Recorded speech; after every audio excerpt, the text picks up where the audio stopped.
मुख्यमंत्री आणि दोन्ही उपमुख्यमंत्र्यांची वर्षा निवासस्थानी 1.5 तास बैठक. स्थानिक स्वराज्य संस्थांच्या निवडणुकांसंदर्भात प्राथमिक चर्चा पूर्ण. मराठा आरक्षणासंदर्भातही बैठकीत चर्चा झाल्याची शक्यता. मनोज जरांगेंच्या आंदोलनापूर्वी राज्य सरकारकडून मराठा उपसमितीचं पुनर्गठन. राधाकृष्ण विखे पाटील यांची अध्यक्षपदी वर्णी, तर चंद्रकांत पाटील, शंभूराज देसाई, सामंतांसह 12 जणांचा उपसमितीचं गठन.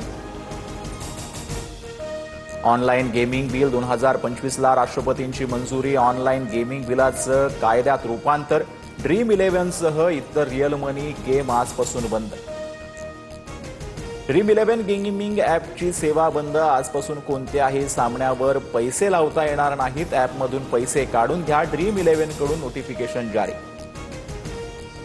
शेतकऱ्यांच्या कर्जमाफीच्या मुद्द्यावरून अजित पवारांचा यू-टर्न. योग्य वेळ आल्यावर शेतकऱ्यांची कर्जमाफी होणार. उपमुख्यमंत्री अजित पवारांचं वक्तव्य. जळगाव येथील सामाजिक कार्यकर्ते शिवराम पाटील यांनी घेतली अण्णा हजारेंची भेट. मतचोरी विरुद्धच्या आंदोलनाला पाठिंबा देण्याची विनंती.